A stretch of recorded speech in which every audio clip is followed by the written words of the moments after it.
ज्ञानाञ्जनातिमिरन्दस्य ज्ञानञ्जनशलाकया चक्षुरुन्मिलितं येन तस्मै श्रीगुरुवे नमः। श्रीचैतन्यमनोभीष्टं स्थापितं येन भूतले स्वयं रूप तदा मह्यं ददाति स्वपदान्तिकम्।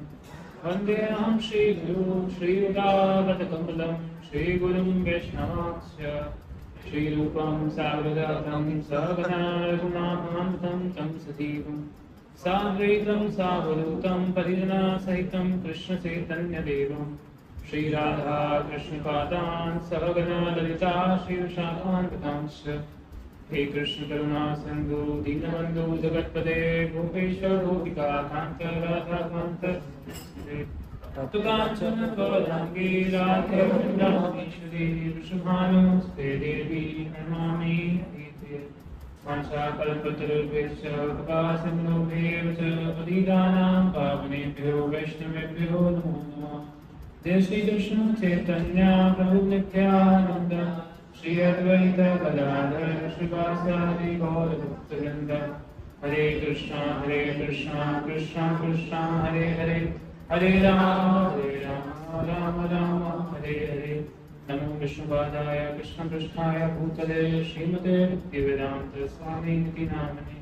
नमस्ते सारस्वती देवे गौरवाणी प्रचारिणे निर्विशेष शून्यवादी पाश्चात्यदेशकारिणे।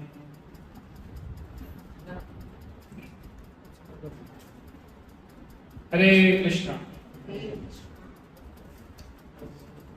मैं आप सबों का स्वागत करता हूँ इस शनिवार की गीता की कक्षा में। कभी भी हम कोई भी शास्त्र पढ़ने जाते हैं तो शास्त्र पढ़ने से पहले प्रार्थना करना जरूरी है, क्योंकि जो आध्यात्मिक ज्ञान है, आध्यात्मिक ज्ञान हम अपने बोल सकते हैं अपने यत्न से हम पा नहीं सकते या प्राप्त नहीं कर सकते। कि आध्यात्मिक ज्ञान अगर आपको प्राप्त करना है उसके लिए आपको कृपा की आवश्यकता है, आशीर्वाद। और आशीर्वाद और कृपा किसकी? हमारे गुरुजन आचार्य। तो इस वजह से हम प्रार्थना जरूर करना चाहिए। प्रार्थना करने से हम पहले उनसे, गुरुजनों से, बाकी वैष्णवों से आशीर्वाद की याचना करते हैं कि अभी जो भी हम आध्यात्मिक ज्ञान प्राप्त करने जा रहे हैं, गीता का ज्ञान देने जा रहे हैं, वो हम समझ पाए और समझकर उसको अपने जीवन में उतार पाए। तो उसके लिए आशीर्वाद की बहुत जरूरी है, उसके लिए हम याचना करते हैं।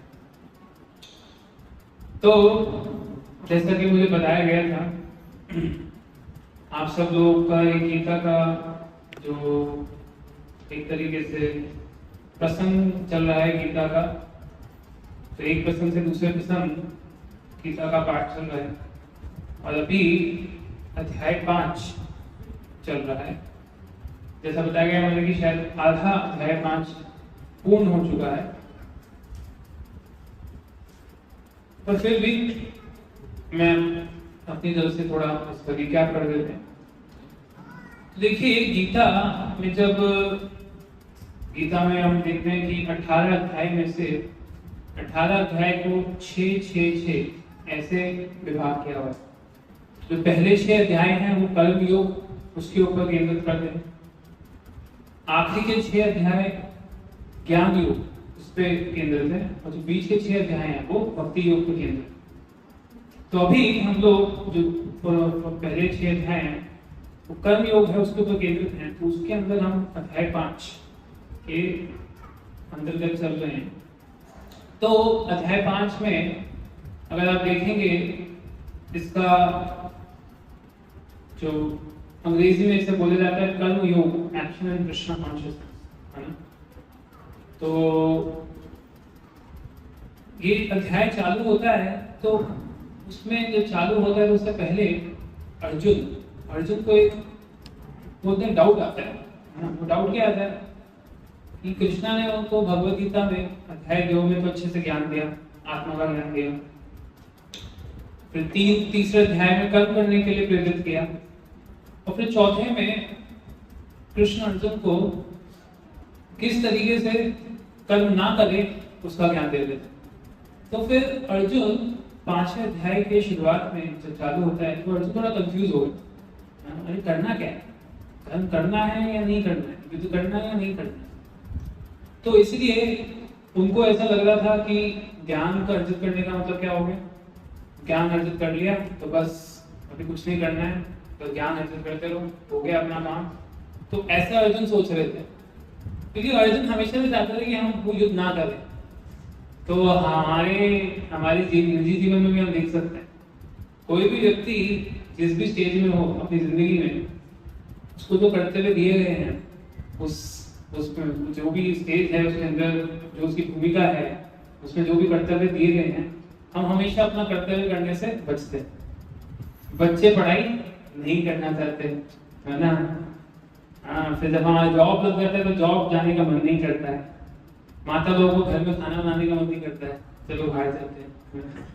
तो हम हमेशा ना अपने जो कर्म, हमारे जिस कर्म पे रहते हैं, उसको जो कर्म दिए गए हैं, उससे बचने का प्रयास करते हैं हमेशा। तो अर्जुन भी स्वाभाविक, एक अर्जुन असल में गीता में क्या है, वो एक जीव की भूमिका निभा रहे हैं। वैसे तो अर्जुन पूरे भगवान के शुद्ध भक्त हैं, उनको सब ज्ञान है, पर ये क्या है, लीला चल रही है भगवान की। भगवान की लीला चल रही, तो अर्जुन एक जीव जैसे हम लोगों के बोल सकते हैं, हम लोगों के माध्यम, अर्जुन क्या हमें जीव का माध्यम बन गए और भगवान कृष्ण से ज्ञान प्राप्त कर। तो अर्जुन जब ये सवाल पूछते हैं कि कृष्ण करना क्या है, लड़ना है या सब कुछ छोड़ देना है, मुझे कुछ समझ नहीं आ रहा। तो कृष्ण उनको सिंपल सा चीज बताते हैं कि वैराग्य है ना।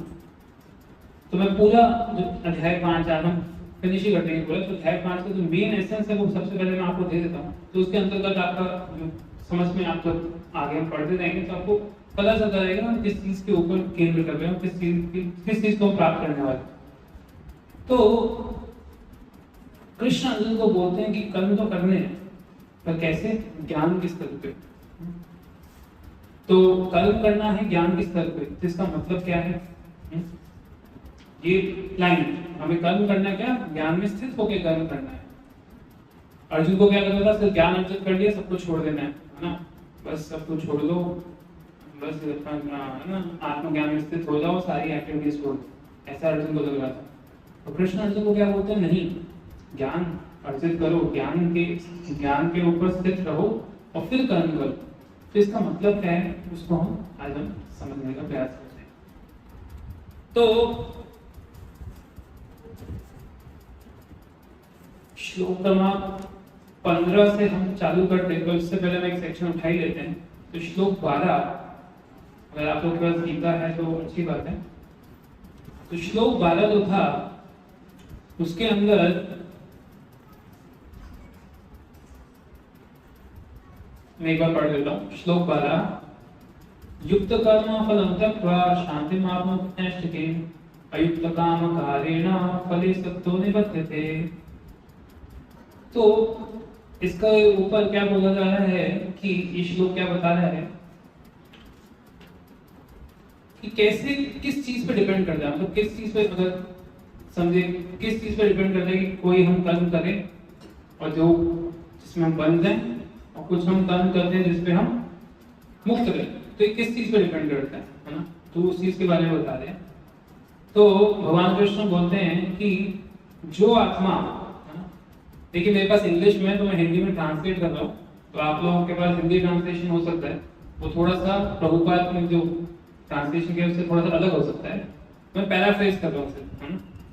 तो जो दिव्य आत्मा, कौन सी दिव्य आत्मा, जो कि एक शांति को प्राप्त कर सकती है, कैसे, जब वो अपने जितने भी कर्मों के जो रिजल्ट है ना, उसको मुझे, मतलब कृष्ण को अर्पित करता है। जो, और जब भी कोई दूसरा व्यक्ति जो कि भगवान कृष्ण से युक्त नहीं है, वो कैसा, उसका क्या रहता है कि वो जो भी अपने कर्म के रिजल्ट है ना, उसके लिए वो लालची रहता है। तो बहुत ही, ये तो आप देखेंगे कि पुराने अध्याय में आपके ये बहुत ही हमारे इम्पोर्टेंट और बहुत ही फेमस श्लोक है, कर्मण्येवाधिकारस्ते के नाम पे शिवराज, कि अगर कर्म के फल से कोई आसक्त रहेगा, मैं कोई कर्म कर रहा हूँ उसका फल से अगर मैं आसक्त हूँ या मेरे को लालच है उसका, है ना, तो वैसा व्यक्ति कभी भी शांति प्राप्त नहीं कर सकता। क्योंकि आपने कोई कर्म किया और उसका फल आपको नहीं मिला तो फिर आपको शांति नहीं मिलेगी, आप हमेशा एक आसक्ति में रहेंगे, एक आकांक्षा रहेगी। तो इस चीज को देख के ये एक सेक्शन खत्म होता है। अब जो अगला सेक्शन है 13 से 16, तो इसके अंदर कृष्ण अर्जुन को बताते हैं अलग अलग कर्ताओं के बारे में, है ना। तो एक तरीके से 3 कर्ता होते हैं, आत्मा, प्रकृति और परमात्मा। तो इन 3 कर्ता के बारे में कृष्ण अर्जुन को बताने वाले। तो सबसे पहले मैं श्लोक क्रमांक 13 बोलता हूँ कि श्लोक क्रमांक 13 से 16 में इस चीज के बारे में बात करने वाले। तो 13वां श्लोक है, सर्वकर्माणि मनसा संन्यास्यास्ते सुखमर्पुरसि नवद्वारे पुरे देहि नैव कुर्वन् कारयन्। जब बद्ध जीवात्मा क्या करता है, जब वो अपने नेचर को नियंत्रण करने का प्रयास करता है और जब वो मानसिक स्तर पे अपने जितने भी बोल सकते हैं एक्शंस उनको छोड़ देता है, तो तब क्या होता है, वो आराम से इस शहर जिसके 9 द्वार हैं उसमें रह सकता है। ना ही वो उस समय कुछ काम करता है, ना ही वो किसी काम करने का कारण बनता है। अच्छा, ये शहर क्या है जो 9 द्वार हैं, कोई पूछ सकता है। तो ये जो 9 द्वार हैं, ये शहर बेसिकली शरीर को बोला गया है। और इसके 9 द्वार क्या क्या हैं, तो बता, हाँ सब बोला, ओके। 2 आंख, 2 कान, 2 नाक और फिर जेनिटल्स एंड एनस, तो ना ये 9 द्वार है। तो जब जीवात्मा इस 9 द्वार में रह रहा है, तो डेफिनेटली बात है कि अगर इस 9 द्वार में रह रहा है, सिटी में रह रहा है, इस शरीर में रह रहा है, तो कुछ ना कुछ कार्य तो करेगा ही करेगा। जब तक जीवात्मा इस शरीर में है तब तक कुछ ना कुछ कार्य तो करेगा। पर यहाँ पे क्या कहा जा रहा है कि जीवात्मा खुशी खुशी खुशी इस शरीर में रह सकता है कब, जब वो when the body being living controls his nature and mentally renounces all actions, है ना। जब वो शरीर के द्वारा जो किए गए कर्म हैं उनसे वैराग्य पा लेता है। तो इसका मतलब क्या है, वो अगले श्लोक में बताया जाएगा। न कर्तव्यम न कर्माणि लोकस्य सृजति प्रभु न कर्म फल संयोगम स्वभावस्तु प्रवर्तते। बद्ध आत्मा है जो कि इस पूरे शरीर जैसे शहर, है ना, का स्वामी है। वो ना तो इस शरीर के द्वारा की गई जो कार्य चीज है उसको बनाता है, ना ही वो किसी और अन्य व्यक्ति के द्वारा जो भी कार्य उसको करता है, और ना ही इस कार्य के द्वारा जो भी कर्म कर रहा है इस शरीर के द्वारा उसके जो फल है उसका वो करता बनता है। ये सब कुछ किसके द्वारा किया गया है, प्रकृति के द्वारा। तो इसी अंतरूप एक श्लोक आता है कि प्रकृति क्रियमाणानि गुणे कर्मे, प्रकृति क्रियमाणानि क्या था, भूल हो, अहंकार लोगों आत्मा कर्ता में मन्यते। कहने का मतलब है, एक लाइन में भूल इसका, कि जो भी हमारी क्रियाएं चल रही हैं वो असल में प्रकृति के थ्रू हो रही है, प्रकृति के द्वारा हो रही है। तो कोई तो हम खुद को कर्ता मानता है अपने कर्मों का ना, तो उसको मूढ़ा बोल रहे हैं भगवान कृष्ण। तो इसका मतलब क्या है, क्या हम कोई एक्टिविटी करते नहीं है, आज मैं कुछ भी कार्य कर रहा हूँ, है ना, क्या मैं कोई कार्य कर रहा हूँ तो क्या ये मेरे द्वारा नहीं किया जा रहा है। तो भगवान बोल रहे कि हाँ, हम भी एक तरीके से करता है। किस तरीके से हम करता है, हम क्या कर सकते हैं, हम इच्छा कर सकते हैं। तो क्योंकि यहाँ पे इस श्लोक में क्या बताया जा रहा है कि प्रकृति के द्वारा सब कुछ किया जा रहा है, तो फिर तो कोई कुछ गलत काम भी करेगा और बोल देगा हाँ भी प्रकृति के ऊपर बोल देगा कि प्रकृति की वजह से गलत काम हो रहा है। मैं थोड़ी तुम गलत काम करने चाहता था, मैंने तो मेरे द्वारा अगर गलत काम हो गया तो कोई क्रिमिनल बोल देगा ना हाँ भाई ये तो प्रकृति के द्वारा हो गया। नहीं, असल में प्रकृति खुद अपने आप कुछ काम नहीं करती, वो तब तक कार्य नहीं करेगी जब तक उसको, प्रकृति का स्वामी कौन है, भगवान, है ना। प्रकृति के स्वामी कौन है? भगवान। जब तक भगवान से निर्देश नहीं मिलेगा तब तक प्रकृति कुछ काम नहीं करेगी। भगवान कृष्ण बोलते भी इसमें कि किस तरीके से प्रकृति जैसा मैं चाहता हूँ वैसे कार्य करती है। तो प्रकृति कार्य कब करेगी? जब भगवान निर्देश देंगे। तो भगवान निर्देश कब करेंगे? भगवान निर्देश कब देंगे? जब जीव इच्छा करेगा। तो होता क्या है? सिंपल सा बढ़ मैं आपको समझाता हूँ। जीव इच्छा करता है। जीव, क्योंकि देखो भगवान ऐसे नहीं है, भगवान स्वराट है, वो जो चाहे कर सकते हैं। और क्योंकि जीव भगवान का एक अंश है ना, जीव क्या है? भगवान का अंश है। तो भगवान में जो गुण रहेंगे वो गुण जीव में भी रहेंगे।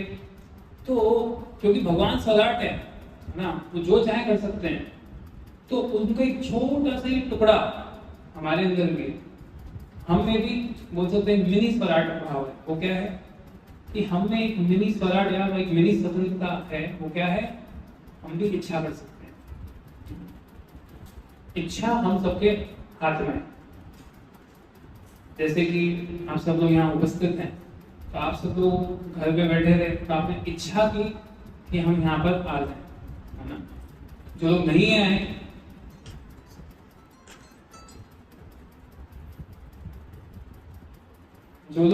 आए, उन्होंने इच्छा नहीं की।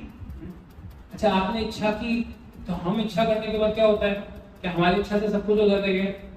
अरे मेरी इच्छा है कि मेरे को पास तो 10 लाख रुपए हो जाएगा क्या? नहीं। तो इच्छा को सैंक्शन भी करना चाहिए। तो सैंक्शन करने वाला कौन है? भगवान। तो भगवान देखते हैं आपने जो इच्छा की, हो सकता है भिखारी हो, वो सोचे अरे मैं भी करोड़पति हो जाऊं, मेरा भी एक बड़ा सा घर हो।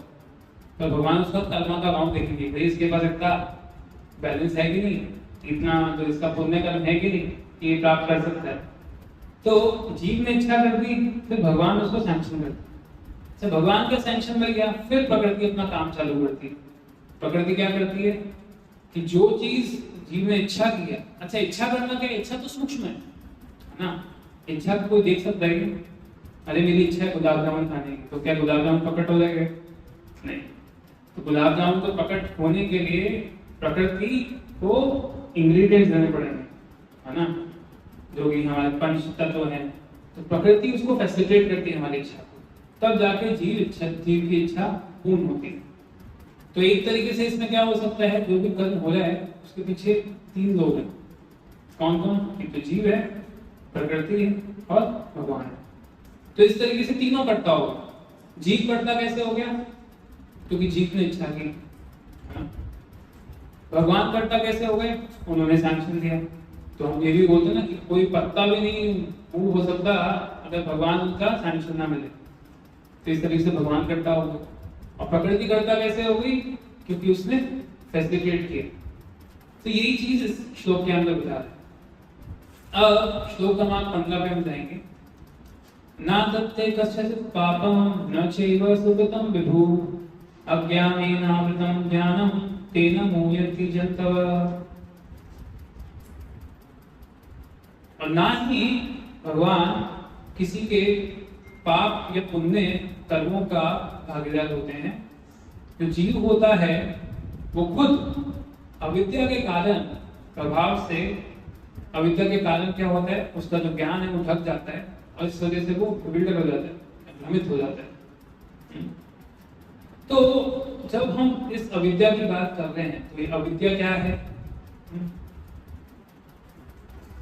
तो जीव का क्या है? जो इच्छा की हमने बात की, तो जो इच्छा की हम बात कर रहे हैं तो जीव तो विभिन्न प्रकार की इच्छा है, कई तरीके की इच्छा कर सकता है। आप देखेंगे हमारी जो भगवान कृष्ण ने कहा है शास्त्रों में, कितनी योनियां बताई? 84 लाख। 84 लाख योनियां हैं। तो 84 लाख योनि कैसे हैं? ये जीव के विभिन्न इच्छाओं के अनुसार ये 84 लाख योनियों का निर्माण हुआ है। वो चेतना के स्तर है बेसिकली। तो कोई जीव ने चाहा है कि मैं कॉकरोच बनूं, तो भगवान ने सोचा भाई कॉकरोच का शरीर देना पड़े। कोई जीव चाहता है कि मुझे हलवा नहीं, मुझे मल उठाना है, तो सूअर का शरीर मिला है। जीव की इच्छा है। हम नहीं सोच सकते जीव क्या क्या अच्छा कर सकता है। तो जीव विभिन्न प्रकार की इच्छाएं करता है, उसके अनुसार भगवान उसको उस तरह की नहीं देते। जीव चाहता है कि मैं बस पूरे ब्रह्मांड का मैं राजा बनूं, तो जो ब्रह्मा जी का पद दे दिया, देवता इंद्र का पद दे दिया। तो जैसे जैसे जीव की इच्छा है उसके अनुसार भगवान ने सारी फैसिलिटी की है।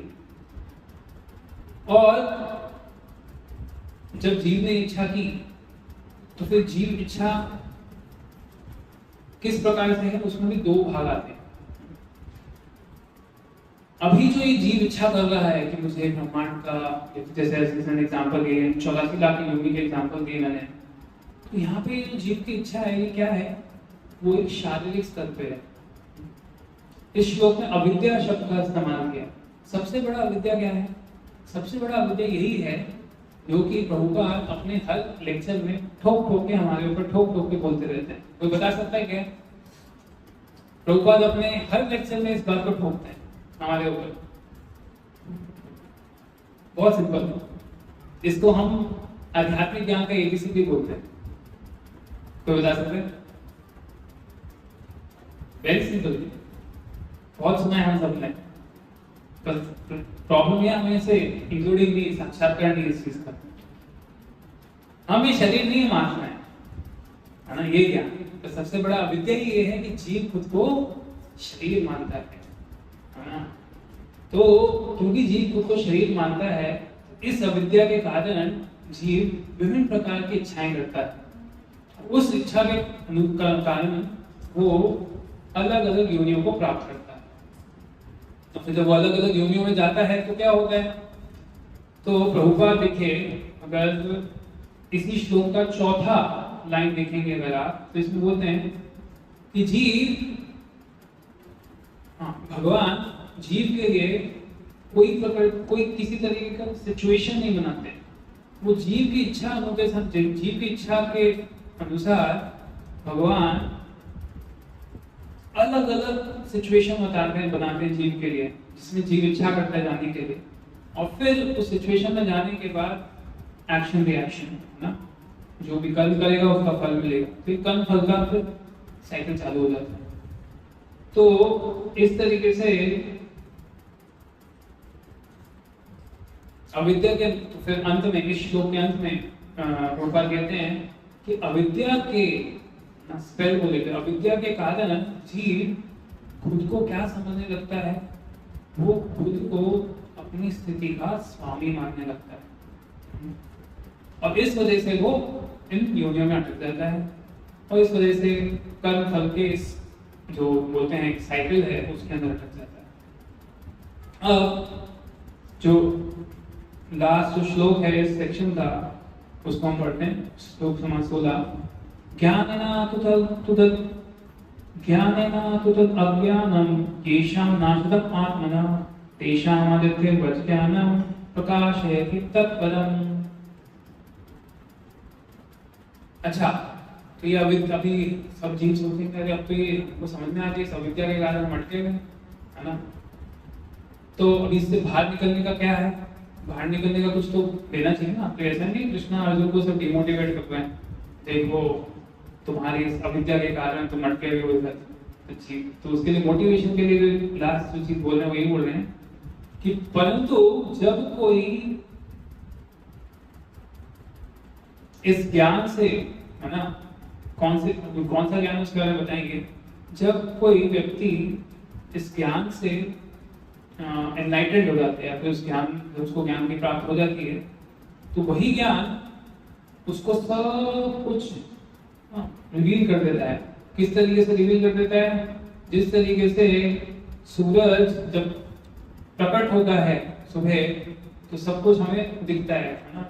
आज हम अंधेरे में देखेंगे, रात में हमें कुछ नहीं दिखता, तो जैसे ही सूरज की रोशनी आने चालू होती है तो हर चीज हमें दिखने लगती है। तो उसी तरीके से जीव को वो जो ज्ञान मिलता है तो उस ज्ञान से वो उसकी अविद्या का विनाश हो जाता है। तो क्या है ज्ञान? क्या है ये ज्ञान? इसलिए अभी मैंने बताया कि हम ये शरीर नहीं, हम आत्मा है। ये सबसे सर्वोच्च ज्ञान है, क्योंकि पूरा का पूरा जो भौतिक संसार है वो इसी अविद्या के ऊपर भेज थे। शारीरिक क्षेत्र, देह, हम जो होते हैं देहात्म बुद्धि, यही देहात्म बुद्धि की वजह से हम सब के सब इस संसार में फंसे रहे।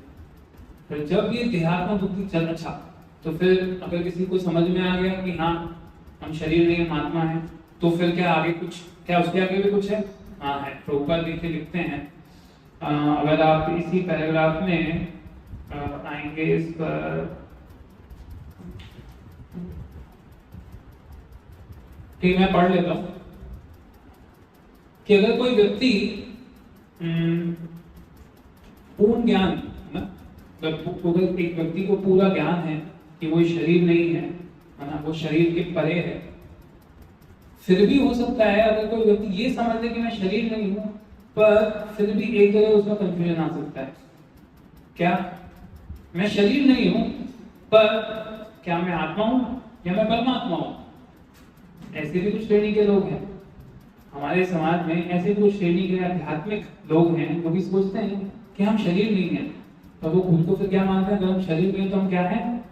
हम भगवान है, या फिर अगर अभी हम आत्मा है, पर जब हम मुक्त हो जाएंगे तो हम भगवान बन जाएंगे। ऐसे लोगों को ही कहा जाता है मायावादी, क्योंकि उनको लगता है कि अभी हम बद्ध अवस्था में, इसलिए भी हम भगवान नहीं है, पर जब हम इस बद्ध अवस्था से निकल जाएंगे तो फिर हम भगवान बन जाएंगे। तो ऐसे लोगों को मायावाद बोला जाता है। पर जीव नित्य रूप से, है ना, नित्य रूप से जीव क्या बोल सकते हैं? आत्मा ही रहेगा, और भगवान को कभी बन नहीं सकता है।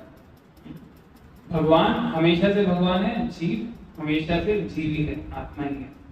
तो पर अब ये ज्ञान कैसे पता चलेगा? अभी चलो इतना ज्ञान तो हमने प्राप्त कर लिया, तो फिर इसमें आगे प्रभुपाद बोलते हैं कि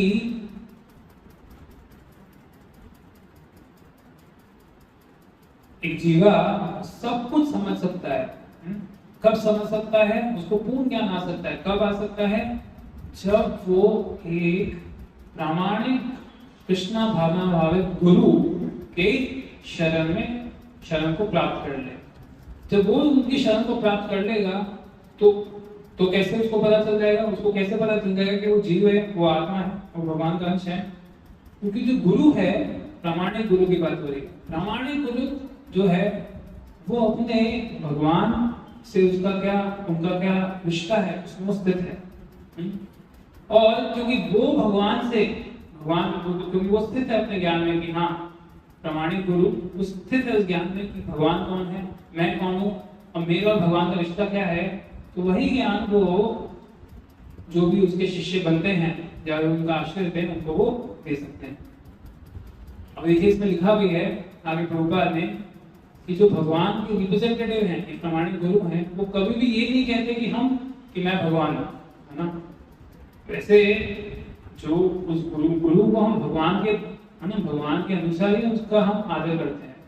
जैसे कि अभी हम जब पढ़ते हैं आपका गुरुवाष्टकम, तो गुरुवाष्टकम का जो 7वां वर्ष है वो ही कहता है ना, क्या कहता है? कौन बता सकता है 7वां वर्ष गुरुवाष्टकम का? साक्षात दरिद्रेण समस्त शास्त्रे उक्तस्तथा तथैव साध्वी। गुरु को भगवान के जैसा ही सम्मान दिया जाता है। गुरु भगवान नहीं है, पर गुरु को भगवान के जैसा ही हमें सम्मान देना होता है, ठीक है। क्योंकि उस गुरु के आश्रम में जाने के बाद हमें क्या मिलेगा? पूरा ज्ञान। पूर्ण रूप से गुरु हमें अपना वो ज्ञान प्रदान करेंगे, जिससे हम समझ सकते हैं कि हमारा असली में क्या हमारा आइडेंटिटी है, क्या हमारा भगवान से रिश्ता है, वो गुरु हमें बता सकते हैं। तो इस तरीके से हमने ये समझा। तो जैसे कि ज्ञान की बात की गई, तो भी ज्ञान के बारे में जब बात की गई तो क्या सबसे पहला क्या ज्ञान था? कि हम ये शरीर नहीं आत्मा है। तो ऐसे ही व्यक्ति को हम क्या बोलते हैं? आत्म साक्षात्कार हुआ। अब अगर किसी को आत्म साक्षात्कार हो गया है तो ऐसे व्यक्ति को उसका दृष्टिकोण कैसा होता है, हम आगे के श्रृंखला में समझते हैं। श्लोक क्रमांक 17 से 22 इसमें हमें समझ में आएगा कि किस तरीके से जो व्यक्ति जिसका आत्म साक्षात्कार हो चुका है उसका किस तरीके का दृष्टिकोण होता है। तो मैं पढ़ता हूँ।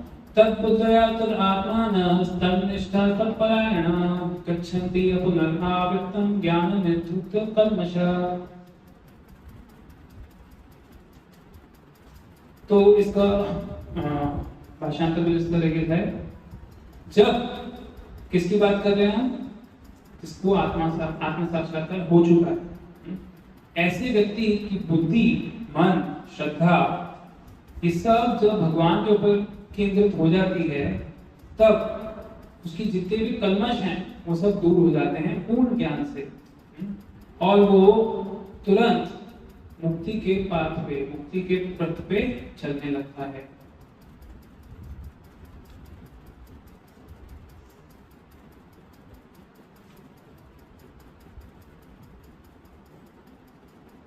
ठीक है, तो ये क्या बताया गया है, ये आपको परिणाम बताया गया है कि जो व्यक्ति इस चीज पे केंद्र करने लगता है कि मैं शरीर नहीं हूं, आत्मा हूं, फिर वो भगवान पे केंद्र करने लगता है, तो उसके बाद क्या रिजल्ट आता है उसके बारे में बताया गया है कि उसको किसी भी तरीके का कल्मश है, किसी भी तरीके का उसके दिमाग में डाउट है, वो सब कुछ खत्म हो जाएगा और वो तुरंत किसके ऊपर, मुक्ति के पथ पे चलने लगेगा।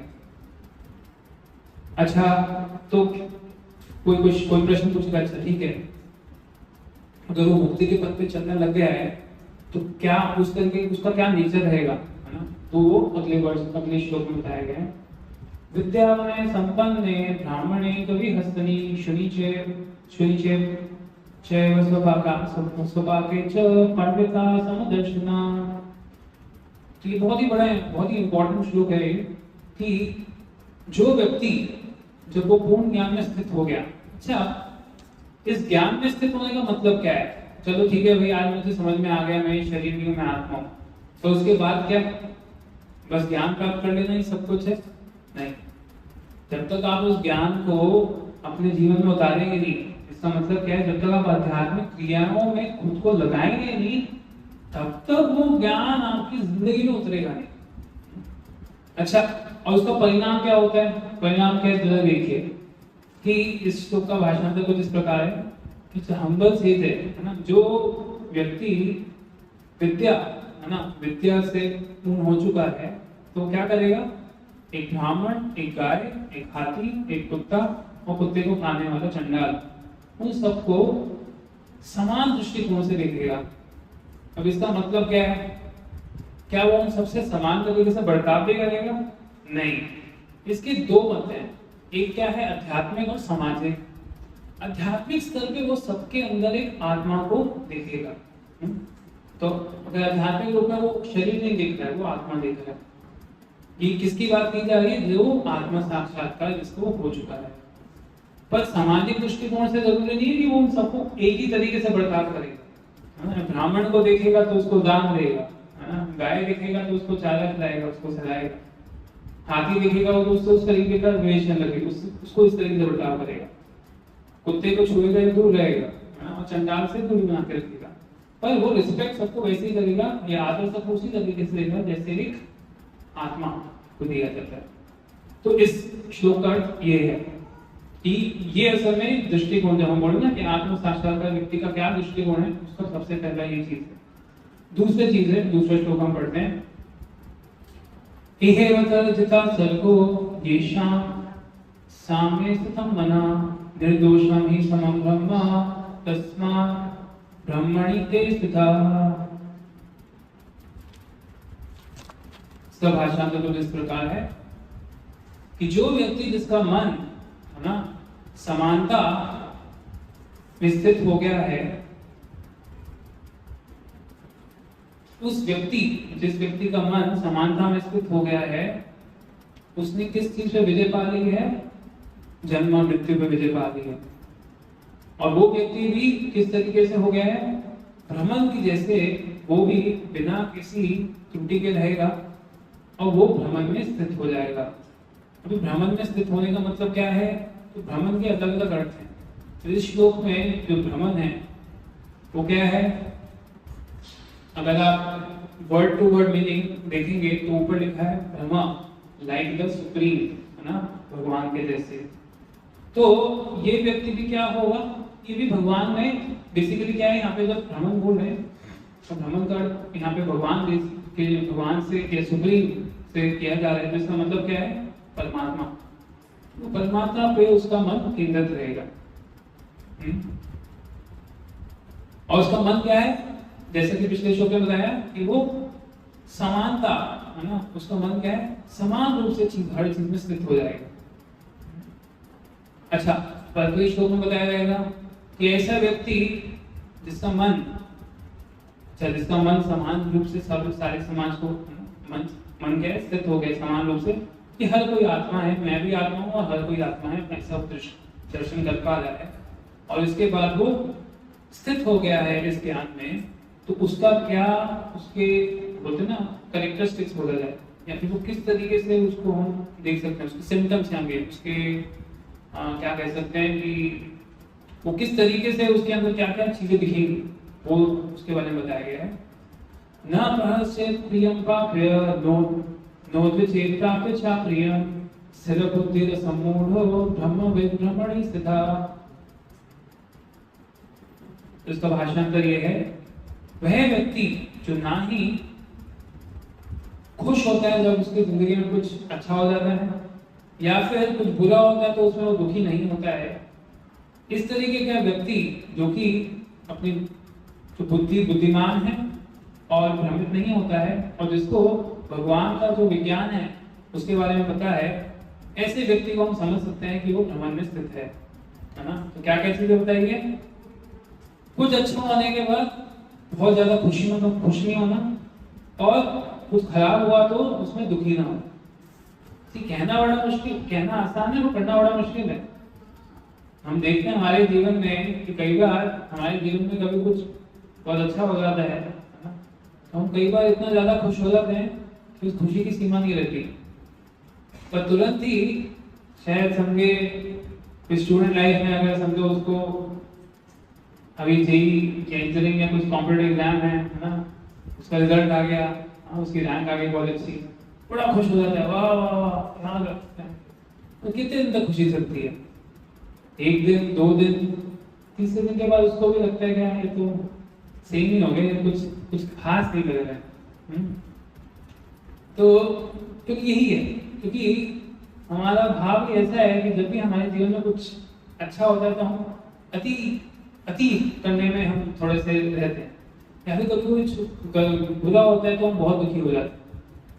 देखिए एक चीज स्पष्ट है कि इस दुनिया में कोई भी चीज शाश्वत नहीं है, ये अच्छा भी है बुरा भी है। तो अच्छा कैसे है, देखिए हम जब दुख और सुख की बात करते हैं तो दुख और सुख भी इस संसार में शाश्वत नहीं है।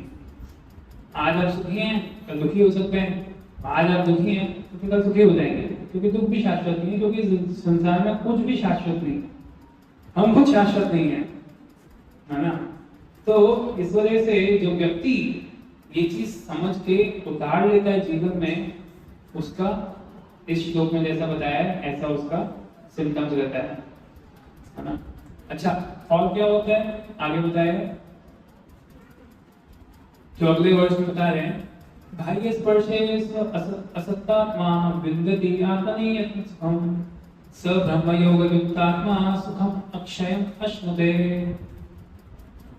तो क्या कारण है कि ये व्यक्ति समानता में रहता है, तो उसका भाषण तो देखिए इसका ऐसा है, ऐसा मुक्त व्यक्ति वो भौतिक इंद्र तृप्ति से आकर्षित नहीं होता है, क्योंकि वो हमेशा से आनंद को अंदर ही महसूस करता है।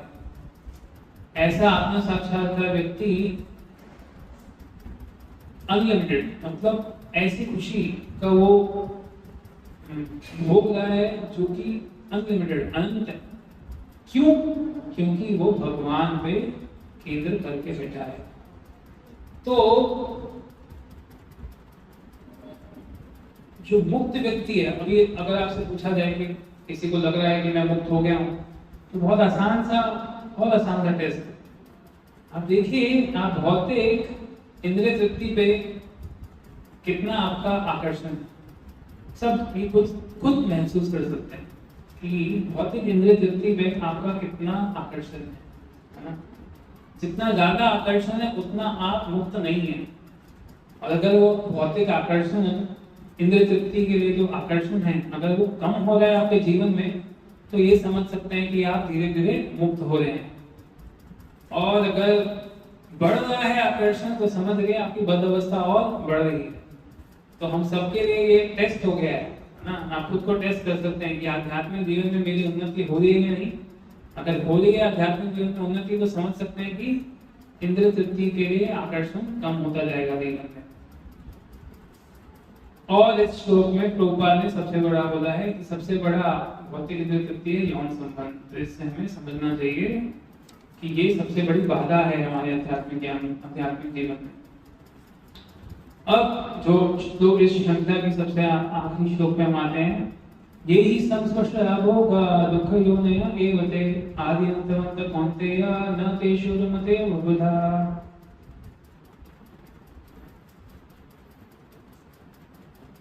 तो जो बुद्धिमान व्यक्ति, भाषांतर है, जो बुद्धिमान व्यक्ति जिसको ये चीज पता है वो क्या करता है, उसको समझ में आ जाता है ये सब इंद्रिय तृप्ति क्या है, ये किसी ना किसी से दुख का स्रोत है। हाँ, और ये कैसे आता है, जब हमारी इंद्रियों के स्पर्श में। बेसिकली कैसा है, आज ये क्या है, फोन। अभी फोन कैसा है, ये ऐसा फोन अगर हम देखा जाए तो एक भोग वस्तु है। तो आज सबसे बड़ी माया का यही है। आजकल माया कहीं और नहीं है, हमारे पास ही है ना, जो हमेशा जिसके बिना हम रह नहीं सकते। आज किसी का फोन गुम हो जाए, उसका चेहरा देखने लायक है, वो खा नहीं पाता है, सो नहीं पाता है। गृहस्थ आश्रम में अगर हमारा जो बेटर हाफ है वो अगर मायके चले जाए तो भी हम खा पी लेते सो जाते हैं, बढ़िया रह पाते हैं, बड़ा थोड़ा खुशी हो जाते हैं। पर ये तो बेटर हाफ नहीं है, हाफ भी नहीं है हमारा, ये तो 1/4 1/3 1/20 है। फिर भी ये चले जाए ना तो ऐसा लगता है कि जब सुना सुना लगे। तो जो फोन है ये एक वो वस्तु है, और जैसी हमारी इंद्रिय, इससे क्या है, सारे सेंसेस ऑलमोस्ट है ना, हमारे एटलीस्ट आईज और ईयर्स है ना, वो तो एटलीस्ट अच्छा खासा इससे इसको भोग लेते है ना। तो और हमें पता है, स्पेशली जब कोई इंस्टा का रील चल रहा है या यूट्यूब पे कुछ, जनरली भक्त लोगों का भी प्रॉब्लम नहीं है।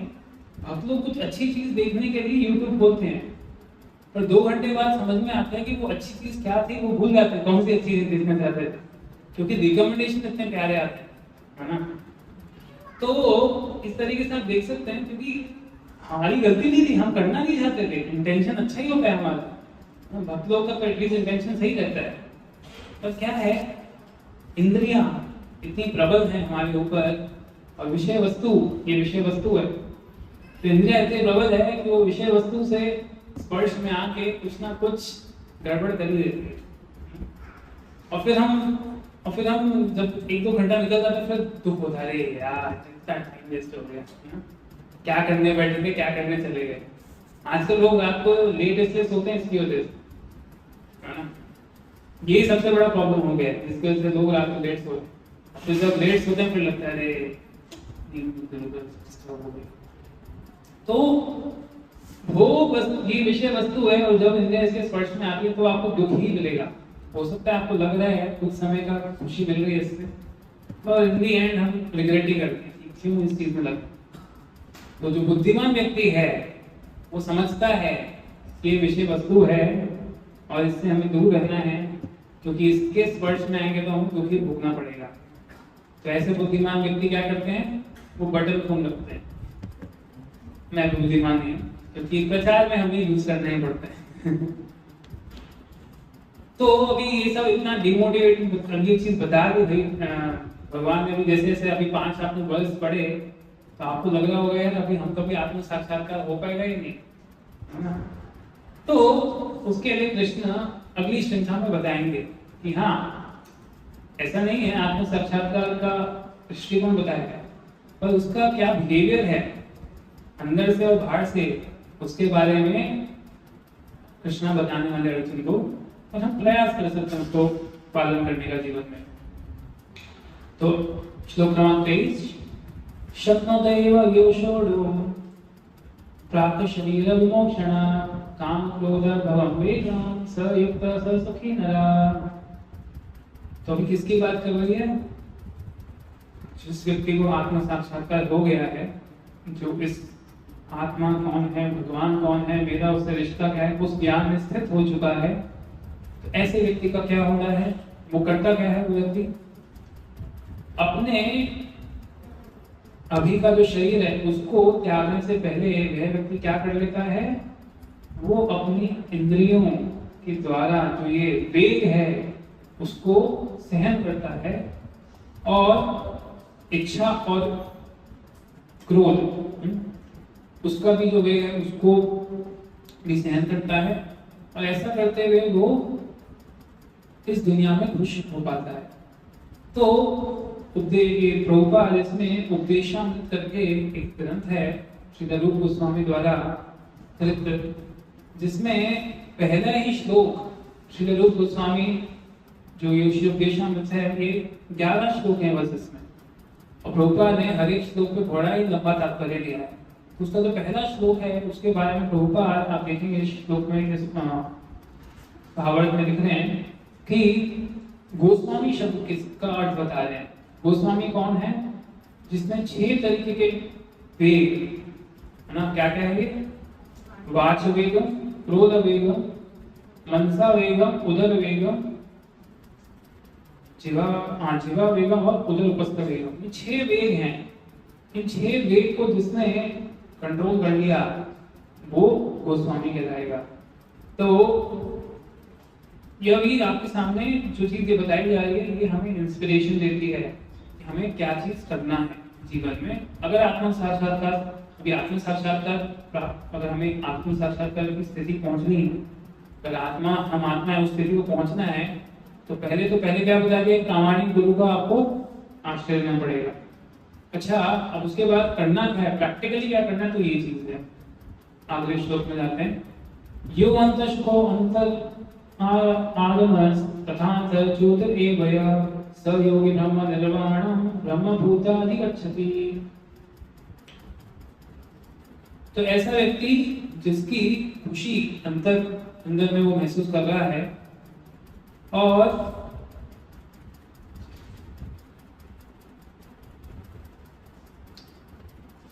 जो अंदर में खुशी को महसूस कर रहा है वो परफेक्ट योगी है। ऐसा व्यक्ति भगवान he is liberated in the supreme, ultimately attains the supreme. तो ऐसा व्यक्ति क्या है? वो भगवान जो है, परमात्मा है, उसको प्राप्त कर लेता है। कौन, किसकी बात कर रहे हैं? जो व्यक्ति अंदर खुशी महसूस कर पा रहा है। ये अंदर खुशी महसूस करने का मतलब क्या है ना? अंदर खुशी महसूस करने का मतलब है, देखिए, जो खुशी आत्मा परमात्मा से संपर्क करने में आता है।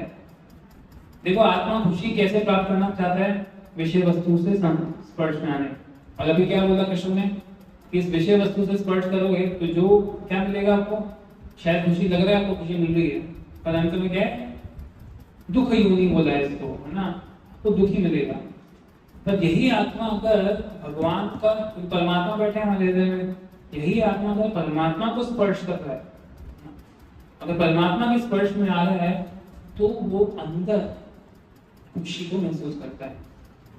ऐसा नहीं कि हमने वो खुशी महसूस नहीं की है, आप सब लोगों ने वो खुशी महसूस की है, इसलिए आप सब लोग यहाँ पे। जो अभी तक महसूस नहीं कर पाए हैं वो अभी भी चाल गाड़ी में घूम रहे हैं, आज सैटरडे नाइट में क्लब में बना रहे हैं, है ना? तो क्योंकि आप लोगों ने उस खुशी को अनुभूति किया है, इसलिए आप सब लोग यहाँ पे आए। तो किस तरीके से उस खुशी को और बढ़ाना है? जैसे जैसे हम परमात्मा से संपर्क हमारा बढ़ेगा, वैसे वैसे हमारा जो विषय वस्तु या भौतिक वस्तु के प्रति आकर्षण है, या उससे जो हमें खुशी मिलती है, उसकी तरफ हमारा रुझान कम हो जाएगा। अच्छा, आगे हम बढ़ते हैं। 25वां श्लोक। लवन्ते ब्रह्म निर्वाणो ऋषय क्षीण कल्मषा छिन्न द्वैता यथात्माना सर्वभूता हिते तथा।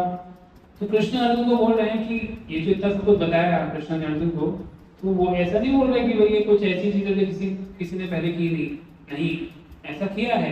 किन्होंने किया है? कई ऋषि मुनि रहे हैं।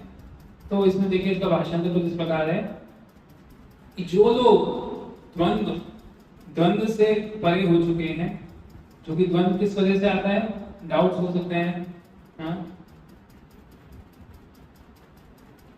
और जो व्यक्ति हमेशा से जो दूसरे जीवात्मा हैं उनके उद्धार के लिए काम करते रहते हैं और जो कि पाप से रहित हैं, ऐसे व्यक्ति मुक्ति या भगवान से जुड़ने में जुड़ पाते हैं।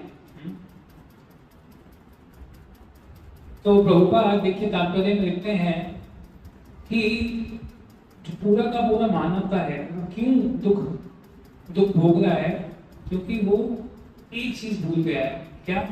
भगवान कृष्ण को भूल गया है, और ये भूल गया है कि कृष्ण ही असल में परम भोक्ता हैं। वही सबसे बड़े स्वामी हैं और वही सबसे बड़े हमारे सखा हैं। तो और सबसे बड़ा परम जो बोल सकते हैं वो कार्य क्या है, या वेलफेयर बोलेंगे, परोपकार क्या है, कि अगर हम पूरे मानव समाज को, इसी चेतना को हम उजागर करें लोगों में, क्या 3 चीज बताई है। यही 3 चीज इस अध्याय के आखिरी श्लोक में बताया जाएगा। क्या है? कि भगवान कृष्ण परम भोक्ता है, परम स्वामी है और वो सबके सुहृद है। इसी चेतना को अगर हम सब में, जो भी जीवात्मा है संसार में जो दुख भोग रहे हैं, उनके अंदर अगर इस चेतना को हम बढ़ाने का प्रयास करेंगे तो ये सबसे बड़ा उपकार है। क्योंकि ये जो उपकार है ये आत्मा के स्तर पे, शरीर के स्तर पे तो आप कई उपकार कर सकते हो, है ना। आप खिला सकते हो, कोई भूखा है उसको आप खाना खिला सकते हो, कोई गरीब है उसको कपड़े दे सकते हो, कोई मरीज है उसको हॉस्पिटल लेके जा सकते हो। पर ये फिर भी क्या है, वो उसको शरीर स्तर पे तो आपने उसका बेनिफिट कर दिया, पर आत्मा के स्तर पर जो आपने बेनिफिट दिया है, फिर से वो पीड़ा तो वापस आनी है। आज आपने आज खिला दिया किसी को खाना, क्या कल भूख नहीं लगेगी? फिर भूख लगेगी। कोई मरीज है उसको हॉस्पिटल पहुंचा दिया, लोग हॉस्पिटल डिमांड करते हैं, तो ठीक है मरीज का शारीरिक दुख कम हो गया, पर क्या ऐसे वो खत्म हो जाएगा? नहीं, कुछ समय बाद फिर रहेगा। तो सबसे अच्छा तरीका क्या है, ये उदाहरण आप लोगों ने सुना भी होगा कि अगर कोई बच्चा है आपको जो मिला है जो रो रहा है ना, पूरे बाहर जाते हैं देख रहे हैं वो बच्चा रो रहा है ना, और बड़े ना उसके कपड़े फटे हुए हैं, है ना, और ढूंढ रहा है किसी को, तो आप उसका किस तरीके से बेनिफिट कर सकते हैं? तो अलग अलग तरीके से आप उसको कुछ खिला सकते हैं, आप उसे कपड़े दे सकते हैं, है ना, उसका पालन पोषण कर सकते हैं। पर ये जितनी भी चीजें हैं वो सब कौन कर सकता है? उसकी माँ या उसके पिता। तो अगर बच्चे को उसके पिता से जोड़ देंगे तो ऑटोमेटिकली ये सारी चीजें पिता उसकी देखभाल कर लेगा। उसी तरीके से जीव को अगर परमात्मा से मिला देंगे तो उसके जितने भी दुख के कारण हैं वो सब नष्ट हो जाएंगे। तो इस श्रृंखला का जो आखिरी श्लोक है उस पर हम आते हैं। काम क्रोध विमुक्तानां यातिनां यतचेतसां अभीतो ब्रह्म निर्वाणं वर्तते विदितात्मनां।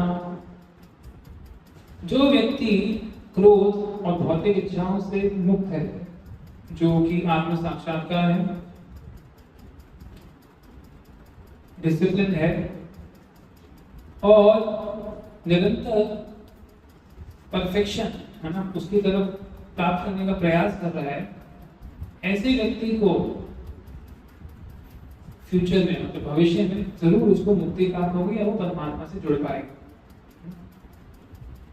तो कहने का क्या मतलब है, तो ये जो अध्याय 5 है ये अभी अंत होने वाला है। तो भगवान जब कृष्ण ने अर्जुन ने कृष्ण को ये डाउट पूछा था इस अध्याय की शुरुआत में, किस तरीके से मैं काम करूं, मैं युद्ध करूं या नहीं करूं, है ना, या क्या मैंने चालू किया था ये अभी आज की सही चीज चालू की थी कि भाई ये जो ज्ञान है मैं क्या तो मैं सिर्फ ये ज्ञान अर्जित करके बैठ जाऊं, है ना, इतना हो गया, मैं कुछ काम नहीं करूं, या फिर मैं कर्म करूं, युद्ध करूं। कृष्ण ने कंफ्यूज कर दिया था। तो कृष्ण ने उनको क्या दिया था एसेंस कि क्या करना है, ज्ञान में स्थित होकर कर्म करना है। इसका मतलब क्या है, किस ज्ञान में स्थित होना है? सबसे पहला ज्ञान कि मैं ये आत्मा हूं, आत्मा किस तरह, ये सबसे सबसे पहला बहुत सबसे इंपॉर्टेंट भी है, आत्मज्ञान पे स्थित होना है अर्जुन को। तो जब इस पे स्थित होंगे तो क्या होगा, तो इसमें जब स्थित हो गए तो जो भी वो कर्म करोगे आप, है ना, जो भी कर्म करोगे तो कर्म करने से जो फल मिल रहा है आप उस फल को भोगोगे नहीं। तो जो आप कर्म कर रहे हो आप उससे बाउंड नहीं होगे, बाउंड हो गया, बंधोगे नहीं। कर्म बंधन से अगर मुक्त होना है, कर्म करना हम छोड़ सकते हैं क्या? हम कर्म करना छोड़ सकते हैं? नहीं। आप देखिए ये शरीर के अंदर आत्मा है, आत्मा का साइज कितना है ना, हेयर का क्या होता है, केशाग्र, है ना, हेयर के टिप को 100 हिस्सा करो, फिर 100 के एक हिस्से का फिर 100 हिस्सा करो, उतना छोटा आत्मा है। इतनी छोटी सी आत्मा है और इतने शरीर में वो तो स्थूल शरीर है इतना बड़ा सारा, फिर उसके अंदर सूक्ष्म शरीर है, उसके अंदर आत्मा स्थित है। ऐसे सिचुएशन में रहने के बाद भी आप कितना रेस्ट पे रह सकते हैं? रेस्ट पे रह सकते हैं मतलब क्या, हमारा मन देखिए हमेशा कुछ ना कुछ करने में लगे रहते हैं, है ना। आप सो भी जाएंगे तो भी मन चलता रहता है। तो ऐसी बद्ध अवस्था में भी हम इतने एक्टिव हैं, मुक्त हो जाएंगे तो क्या होगा पता नहीं क्या होगा, कह नहीं सकते, हमारी कितनी स्फूर्ति आ जाएगी। तो इतनी बद्ध अवस्था में भी आत्मा एक्टिव है, कर्म करना तो हम छोड़ नहीं सकते, पर ऐसे कर्म करना है कि हम बंधन में नहीं रहे, है ना। तो उसके लिए हमें क्या है, ज्ञान की आवश्यकता है। श्रीपाद मध्वाचार्य कर्म की व्याख्या ऐसे करते हैं, कर्म मतलब क्या है, इसको एक और तरीके से देखते हैं कि आध्यात्मिक ज्ञान में स्थित होकर कर्म में स्थित होकर कुछ कार्य करना, इसको भी कर्म कहते हैं। तो आध्यात्मिक ज्ञान में स्थित होने का मतलब क्या है, आध्यात्मिक बुद्धि हमारी हमें तीव्र करनी है। आध्यात्मिक बुद्धि तीव्र करने का बस एक ही तरीका है, ग्रंथों का एक है ना, एक ही मात्र तरीका है जिससे हम अपनी आध्यात्मिक ज्ञान या आध्यात्मिक बुद्धि को तीव्र कर सकते हैं।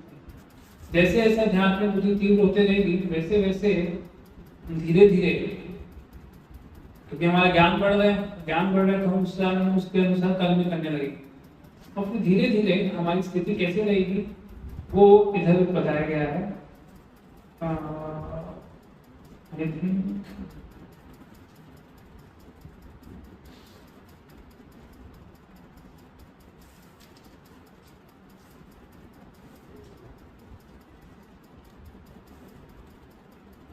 तो वो पुराने श्लोक में है, वो इसमें नहीं है, वो 1 से 12 के श्लोक के अंदर है। तो हमारी स्थिति कैसी रहेगी, जैसे कि एक लोटस होता है, कमल होता है, कमल के ऊपर अगर हम पानी का एक बूंद रखते हैं तो पानी की बूंद कमल के जो पत्ता है उस पे ऐसी रहती है, हिलते डुलते रहती है, वो मतलब उसको स्पर्श कर रही है कमल के पत्ते को, फिर भी वो अलग है उससे ना, उससे जुड़ नहीं रही है।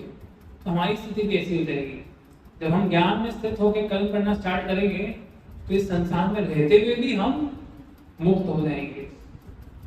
तो ये आखिरी श्रृंखला है, इसको देख के मैं विराम देता हूँ।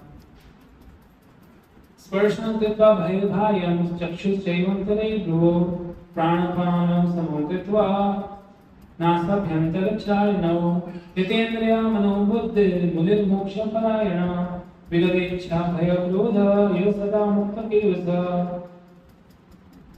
तो सारी की सारी तो इसका भाषांतर पढ़ रहा हूं मैं कि जितने भी बाह्य विषय वस्तु हैं उन सबको बंद करके आंख से अपने जो दृष्टि है उसको दोनों आईब्रोज है ना इनके बीच में फोकस करते हुए जो अंदर और बाहर जो सांस जा रही है उसको कंट्रोल करते हुए अपने मन इंद्रिय बुद्धि को नियंत्रण करते हुए जो योगी मुक्ति की तरफ इस तरीके से जाता है वो किन तीन चीज से, क्रोध, इच्छा और भय से मुक्त हो जाता है। और ऐसा व्यक्ति मुक्त हो जाता है। अब ये जो चीजें बोली गई है, ये सब कैसा है, ये बेस बन रहा है अगले अध्याय का। इसमें बस कृष्ण ने छोटा सा झलक दे दिया आपको कि अध्याय 6 किस प्रकार के। अध्याय 6 है ध्यान योग, है ना, जहाँ पे इन सब चीजों के बारे में विस्तार में बताया जाएगा। तो हम लास्ट श्लोक पे आते हैं। ये बड़ा ही इंपॉर्टेंट श्लोक है ना।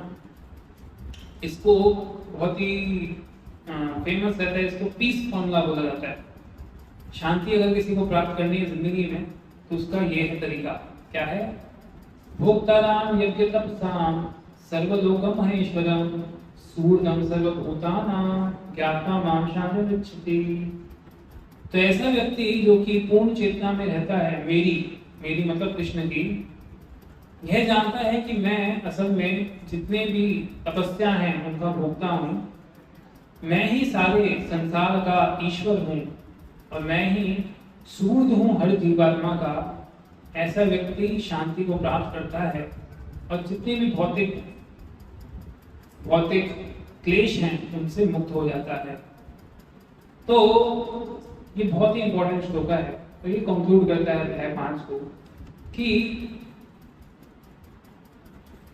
3 चीजें बताई गई। क्या क्या?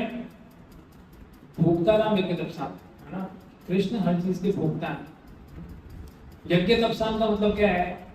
जो लोग कर्मकांड है या फिर जो लोग आप कह सकते हैं कि यज्ञ इन सब में लगते हैं, तो उन सब का जो आहुति दे रहे हैं उसके भी भोक्ता कृष्ण है। और तपस्या किसके लिए बोल रहे हैं? योगी लोगों के लिए, जो मेडिटेशन करते हैं उनके लिए भी, उनका भी जो फ्रूट है, उनका जो फल है तपस्या का, उसका भी भोगी कृष्ण है।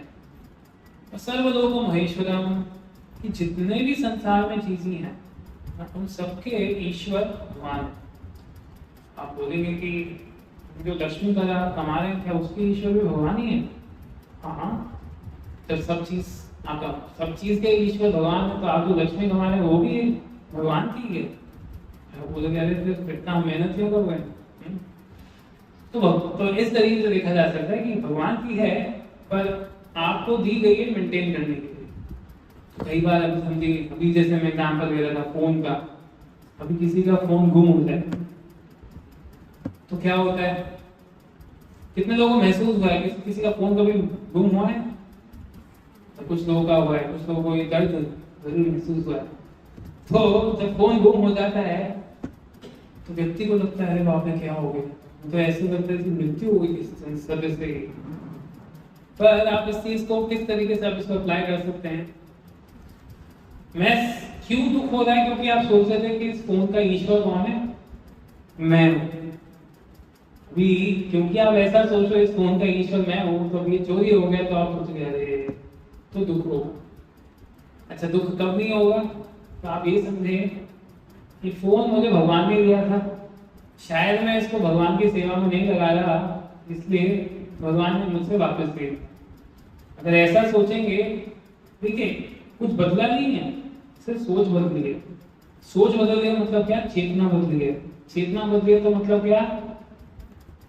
पहले सिचुएशन में दुख बहुत ज्यादा है, दूसरे सिचुएशन में दुख कम है। हाँ, बद अवस्था में अभी कुछ चीज हमसे गुम जाएगी तो दुख तो हो गए।